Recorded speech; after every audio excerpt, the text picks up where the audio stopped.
Hello everyone, civil solve में आपका स्वागत है। अपने जो सीरीज चल रही है हमारी प्रीवियस ईयर क्वेश्चन की, उसके कंटिन्यूएशन में हम नेक्स्ट क्वेश्चन देखते हैं। हमारा जो सब्जेक्ट चल रहा है वो है बीएमसी, और जो हम टॉपिक अभी चला रहे हैं वो है कंक्रीट, और कंक्रीट आज खत्म हो जाएगा। तो हम देखते हैं उसका नेक्स्ट क्वेश्चन क्या बोलता है। Which of the following refers to the process of proper and accurate measurement of concrete ingredients for uniformity of proportion. तो हम जानते हैं कि यूनिफॉर्मिटी ऑफ प्रोपोर्शन किस प्रोसेस में होता है और एक्यूरेट मेजरमेंट किस में होता है। उसके लिए हम उस प्रोसेस को हम बोलते हैं बैचिंग। बैचिंग में क्या होता है, हम एक बहुत बड़े प्लांट पर कंक्रीट की प्रिपरेशन करते हैं जिसमें सब चीज़ें वेल कंट्रोल्ड होती हैं, और बाय वेट हम इसमें चीज़ों को ऐड करते हैं, जितने एग्रीगेट होगा, कोर्स एग्रीगेट, फाइन एग्रीगेट, और इसमें वो कंट्रोल भी बहुत अच्छा होता है। नेक्स्ट क्वेश्चन क्या बोल रहा है, what is the dimension of 35 litre pharma for measuring aggregate by volume. तो 35 लीटर फार्मा की अगर हम बात करते हैं तो जनरली ये होता है, ये साइट वाले लोगों को पता होता है, अदरवाइज ये चीज़ें थोड़ी सी कम नॉलेज में होती हैं लोगों। तो आप लोग क्या कर सकते हैं, इनका मल्टीप्लिकेशन कर सकते हैं, इन तीनों लेंथ विड्थ हाइट को मल्टीप्लिकेशन करते हैं, जहाँ पे 35 लीटर मिल जाएगा उसको आप टिक करते हैं। तो इसके अकॉर्डिंग अगर चेक करते हैं तो आपका सी ऑप्शन करेक्ट हो जाएगा। नेक्स्ट क्वेश्चन क्या बोल रहा है, the dynamic modulus of elasticity of sample of concrete is compared in. तो अगर डायनेमिक मॉडुलस ऑफ इलास्टिसिटी की बात करते हैं तो आपने एक टेस्ट किया होगा, उसको बोलते हैं अल्ट्रासोनिक पल्स वेलोसिटी टेस्ट। इसमें क्या होता था, इसमें हम डायनेमिक मॉडुलस की बात करते थे, और डायनेमिक मॉडुलस की अगर बात करते थे तो उसी को हम कंपेयर करते हैं, जिससे हम निकालते हैं कि किस टाइप की कंक्रीट है। तो इसका आंसर हो जाएगा डी। नेक्स्ट क्वेश्चन क्या बोल रहा है, in a concrete mix with proportions of its ingredients 1:3:6 the actual quantity of sand per unit volume of cement if bulking of sand is 15%। तो हम अगर देख लेते हैं कि अगर हम बात करते हैं कि 1 मीटर क्यूब हमारा सीमेंट है, तो हमारा ये 1:3:6 में ये हो जाएगा सीमेंट, ये हो जाएगा सैंड, ये हो जाएगा एग्रीगेट। तो इसका मतलब 3 मीटर क्यूब हमारी सैंड यूज हो जाएगी। और अगर उसकी बल्किंग 15% है तो after bulking 3 metre cube into 15% इसका बढ़ा देते हैं, 1.15 से मल्टीप्लाई कर देते हैं, तो आ जाएगा 3.45 मीटर क्यूब। तो हमारा आंसर क्या हो जाएगा इसका, बी। नेक्स्ट क्वेश्चन देख लेते हैं, dash is added to make white concrete. तो कंक्रीट को वाइट करने के लिए हम क्या यूज करते हैं, ये जो एक बी ऑप्शन है हमारा मेटाकाओलिन, ये जो होता है वाइट कलर की पोजोलोना होती है, इसको अगर हम मिक्स कर देते हैं तो कंक्रीट हमारी वाइट कलर की हो जाती है। तो इसका आंसर हमारा क्या हो जाएगा, बी। नेक्स्ट क्वेश्चन क्या बोल रहा है, which process comes after batching and manufacture process of concrete. कौन सा प्रोसेस कब आता है, तो हम देख लेते हैं बैचिंग में क्या क्या होता है। बैचिंग, सबसे पहले हम बैचिंग करते हैं, मटेरियल की बैचिंग होती है। उसके बाद हम क्या करते हैं, उनको मिक्स करते हैं मटेरियल को। उनको मिक्स करने के बाद हम उस ट्रांसपोर्ट करते हैं। ट्रांसपोर्ट करने के बाद हम उसको जहाँ साइट होती है वहाँ पे प्लेस करते हैं। प्लेस करने के बाद वाइब्रेटर की हेल्प से हम उसे कॉम्पैक्ट करेंगे। कॉम्पैक्ट करने के बाद उसको हम क्यूरिंग करेंगे। क्यूरिंग के बाद फाइनल प्रोसेस हो जाएगा फिनिशिंग। तो इस प्रोसेस को हेल्प से हम देख सकते हैं कौन सा मेथड कब अडॉप्ट, कब पहले कौन सा होगा और बाद में कौन सा होगा। तो इसके अकॉर्डिंग हम देख सकते हैं बैचिंग के बाद कौन सा आ रहा है, मिक्सिंग। तो आंसर बी हो जाएगा, सी हो जाएगा। In small works concrete is transported using. आपने देखा होगा घरों में काम होता है या कहीं भी छोटी साइड पे काम होता है तो हम टैंक्स में कंक्रीट को ले जाते हैं। Steam curing of concrete is adopted for. Steam curing हम कब करते हैं, स्टीम क्यूरिंग के क्या एडवांटेज हैं, क्या डिसएडवांटेज हैं, ये हम देख लेते हैं। स्टीम क्यूरिंग जो होता है एक ऐसा मेथड होता है जो कहाँ रिकमेंड किया जाता है, जहाँ पे प्रीकास्ट कंक्रीट मेंबर्स की बात करते हैं, जहाँ पे प्रीकास्ट मेंबर्स होते हैं वहाँ पे यूज़ करते हैं। इसका यूज़ क्यों करते हैं, जिससे कि रेट जो है स्ट्रेंथ गेन का या स्ट्रेंथ डेवलपमेंट का जो रेट है वो ज़्यादा हो, जिससे वो जल्दी अपनी स्ट्रेंथ अचीव कर पाएँ। इस मेथड में क्या करते हैं हम पहले मेंबर को हीट करते हैं 93 डिग्री सेल्सियस पे, या तो हम लो प्रेशर में या हाई प्रेशर में।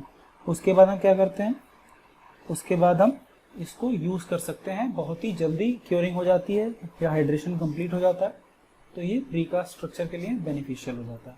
नेक्स्ट क्वेश्चन क्या बोल रहा है, how does the strength of concrete differ with age of concrete. Strength जो है एज के साथ क्या होती है, बढ़ती चली जाती है, तो इसका आंसर हो जाएगा ए, क्योंकि टाइम के साथ स्ट्रेंथ कंक्रीट की बढ़ती चली जाती है।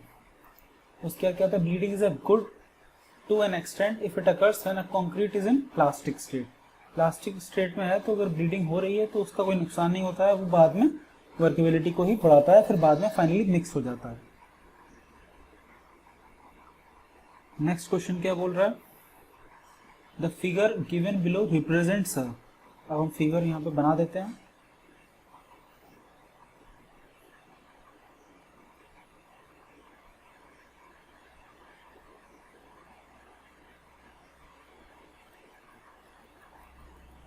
ये स्लम दिखा रखा है, स्लम कोलैप्स हो चुका है इस तरीके से, तो ये क्या दिखा रहा है, ये दिखा रहा है collapse slump of concrete. Next question है, the size of commonly used concrete specimen for compression test is 150 by 150 by 150 mm। B option हो जाएगा इसका। नेक्स्ट क्वेश्चन क्या बोल रहा है, dash are used to press mortar and spread if uniformly. इसको होगा स्प्रेड इट, गलत लिखा हुआ है, तो यहाँ पे क्या होगा, हम ये पढ़ चुके हैं, फ्लोट्स यूज करते हैं हम, चारों प्रोसेस आपको पहले ही हम क्लियर कर चुके हैं, उसके हिसाब से फ्लोट्स जो होगा वो मेथड हो जाएगा। नेक्स्ट क्वेश्चन क्या बोल रहा है, the ratio of various ingredients cement sand aggregates in cement in concrete of grade M20 is. M20 के लिए हम कौन सा यूज करते हैं, 1:1.5:3, इसके अकॉर्डिंग सी ऑप्शन हो जाएगा।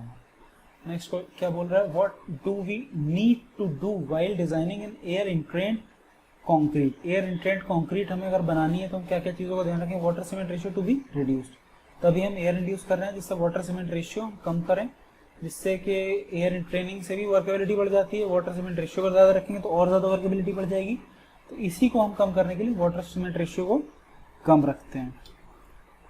नेक्स्ट क्वेश्चन क्या बोल रहा है, proportion of aggregate is to be reduced. Proportion of aggregate हम क्यों रिड्यूस करेंगे, जिससे कि एयर जो है वो आराम से उनके पोर्ट्स में आ सके, और फाइन एग्रीगेट हम कम कर देते हैं। An allowance for the entrained is air is made, वही बात हो गई कि एयर को अगर उसमें आपको रखना है कंक्रीट के अंदर तो उसके लिए आपको थोड़ी सी जगह बनानी पड़ेगी, तो हम एग्रीगेट कम यूज़ करेंगे, फाइन एग्रीगेट कम यूज़ करेंगे, तो ये भी ठीक हो गया, ये भी ठीक हो गया, तो आंसर हो जाएगा डी। नेक्स्ट क्वेश्चन क्या बोल रहा है, if the effective plan area of a warehouse is 54 square metre and maximum height of piles permitted is 270 centimetre, then what is the number of cement bag can be stored. Simple, कुछ भी नहीं है, देख लेते हैं question में क्या क्या बोल रहा है। पहले तो आपको बेसिक चीज पता होना चाहिए, जो इफेक्टिव एरिया होता है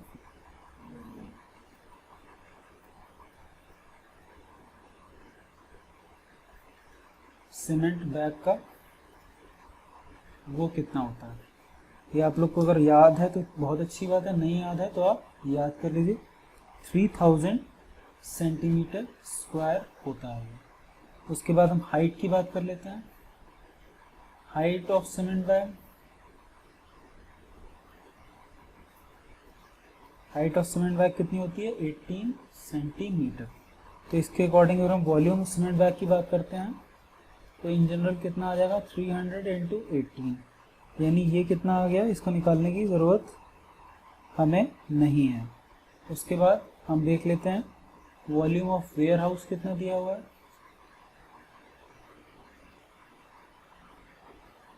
वॉल्यूम ऑफ वेयर हाउस हो जाएगा 54 स्क्वायर मीटर दे रखा है, इसको स्क्वायर सेंटीमीटर में कर लेते हैं।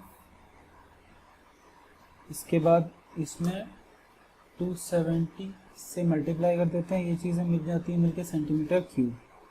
तो नंबर ऑफ बैग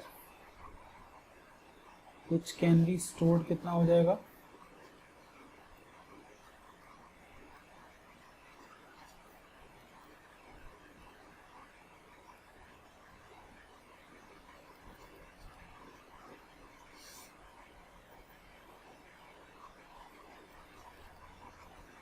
इसका आंसर निकाल लेंगे तो अप्रॉक्स 2700 आ जाएगा। तो आंसर हम लगा सकते हैं डी। नेक्स्ट क्वेश्चन क्या बोल रहा है, which of the following is the result of proper batching of concrete. जब प्रॉपर बैचिंग होगी तो इकोनॉमी भी मिल जाएगी, ड्यूरेबिलिटी भी मिल जाएगी, वर्केबिलिटी भी मिल जाएगी, स्ट्रेंथ मिल जाएगी, सारी चीज़ें ठीक हैं। नेक्स्ट क्वेश्चन क्या बोल रहा है, the process of mixing, transporting, placing and compacting concrete using ordinary Portland cement should not take more than how much time. आप लोग सभी जानते हैं इनिशियल सेटिंग टाइम कितना होता है, 30 मिनट्स होता है, तो इसका आंसर भी 30 मिनट्स हो जाएगा।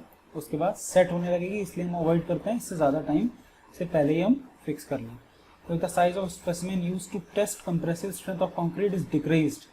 अगर हम साइज ऑफ स्पेसिमेन डिक्रीज कर देंगे then compressive strength of concrete will, तो इसकी वजह से स्ट्रेंथ जो होगी क्या हो जाएगी। अगर हम बात कर लेते हैं और समझ लेते हैं, कुछ इस तरीके का एरिया होता है कंप्रेशन टेस्टिंग मशीन का। यहाँ पे अगर एक क्यूब रखा हुआ है,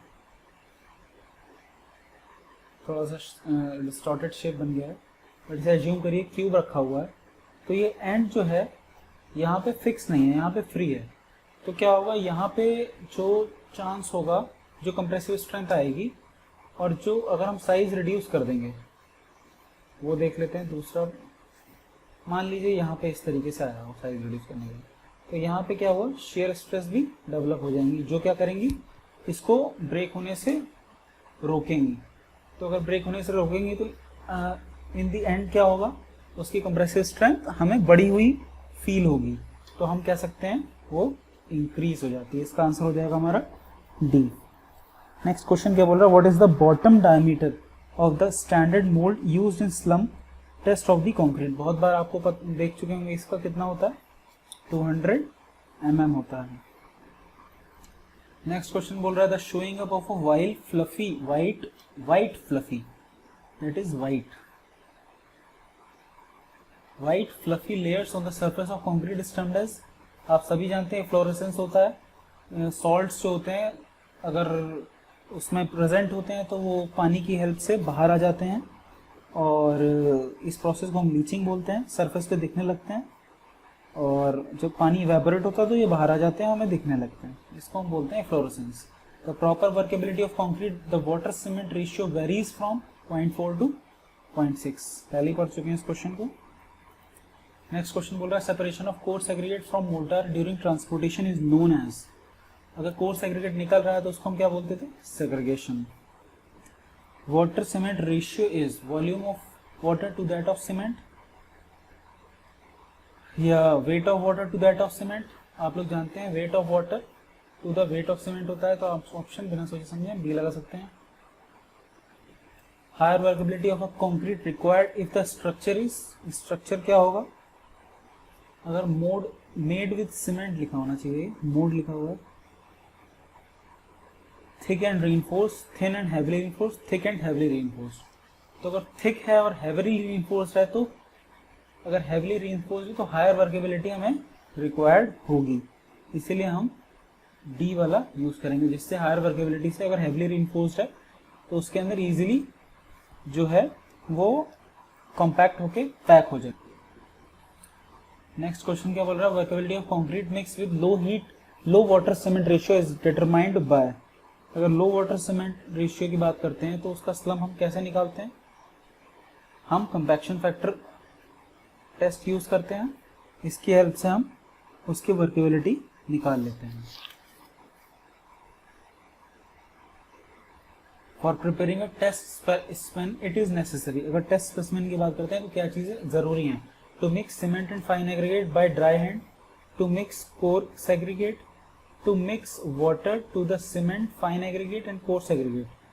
क्या होगा, अगर हमें एक टेस्ट स्पेसिमेन बनाना है तो उसके कुछ प्रोसेस हैं IS 516 के अकॉर्डिंग। सबसे पहले क्या होगा, हम सीमेंट और फाइन एग्रीगेट को प्रॉपरली मिक्स करते हैं ड्राई स्टेट में। उसके बाद हम क्या करते हैं, उसको ब्लेंड करते हैं जिससे कि यूनिफॉर्म कलर हमें दिखने लगे। उसके बाद हम क्या करते हैं, कोर्स एग्रीगेट मिक्स करते हैं उसमें, और वो भी जब प्रॉपरली मिक्स हो जाता है उसके बाद उसमें वाटर ऐड करते हैं, और वाटर भी उसके बाद भी तब तक मिक्स करते हैं जब तक वो हमें होमोजीनियस मिक्सचर नहीं देखने लगे। तो उसके अकॉर्डिंग अगर हम देखते हैं तो ये प्रोसेस सारे ही करेक्ट होंगे।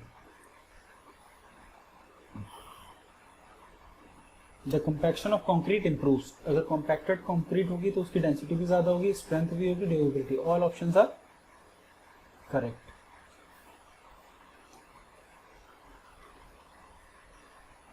Workability of concrete for a given water content is good if aggregate are, तो अगर वर्केबिलिटी हमें ज़्यादा चाहिए होगी तो राउंडेड अगर शेप होंगे तो हमें अच्छी वर्केबिलिटी मिल जाती है।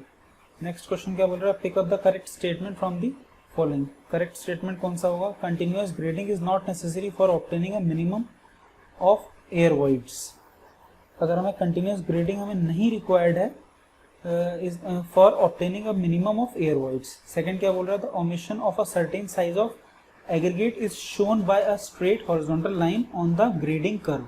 The omission of certain size of aggregate in concrete increases the workability but also increases the liability. सारे ही ऑप्शंस करेक्ट हैं। तो इसका जो रीजन है ये आपको हम जियो टेक्निकल इंजीनियरिंग के जब क्वेश्चंस पढ़ाएंगे तब देंगे कि इसमें गैप ग्रेडेड यूज हो रखा है, उसके कर्व्स कैसे कैसे बनते हैं, ये सब हम पढ़ाएंगे। अभी आप देख लीजिए सारे ऑप्शंस करेक्ट हैं, इनको डिटेल में हम अपना सॉइल मैकेनिक्स में पढ़ लेंगे। नेक्स्ट क्वेश्चन क्या बोल रहा है कि deleterious substances in aggregate are undesirable. Deleterious जो मटेरियल होते हैं वो क्यों हम चाहते हैं कि ना हो एग्रीगेट में, उसका क्या रीजन है, affect the strength, workability and long term performance of concrete. तो उनकी वजह से स्ट्रेंथ, वर्केबिलिटी और long term performance of concrete affect होती है, बिल्कुल ठीक बात है। High have intrinsic weakness, softness and fineness. मान लीजिए अगर सॉइल कोई आ गई तो वो क्या करेगी, ओवरऑल कंक्रीट को वीक करेगी।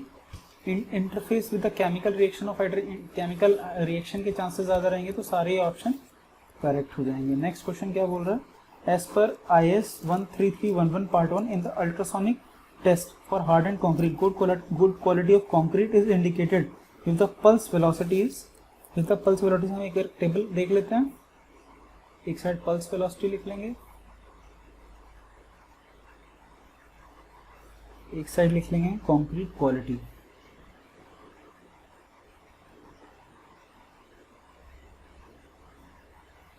तो पल्स वेलोसिटी हमारी जो है अगर ग्रेटर देन 4.5 है, इसकी जो यूनिट होगी वो होगी किलोमीटर पर आवर।